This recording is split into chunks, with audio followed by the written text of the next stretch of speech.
At nung Metro Manila Film Festival noong 1977, Judge si Ricky nung nag-Best Picture at Best Actress si Vilma para sa Burlesque Queen. At first year college ako sa UP, hangang-hanga ako, gandang-ganda ako sa pelikula ni Celso at Castillo. So nung binanggit ni Boss Vic sa amin na let's do a film na para kay Yen Dorano, na parang Burlesque Queen, matagal kaming nag-isip ni Ricky kasi we didn't want it na maging katikip o malapit sa Burlesque Queen.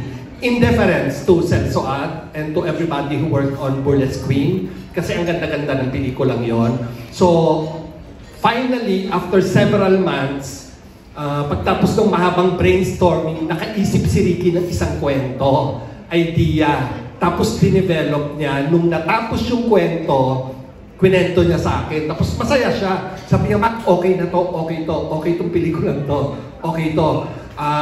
Hindi siya Burlesque Queen, malayo siya, pero kwento ng burlesque dancer. So okay akong gamitin, gawin natin title yung Burlesque Dancer.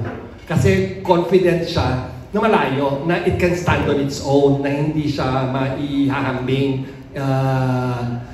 Tapos, sa brainstorming namin, sabi namin na ilagay natin yung pangalan ng bida, Celestina Burlesque Dancer. So yun yung evolution.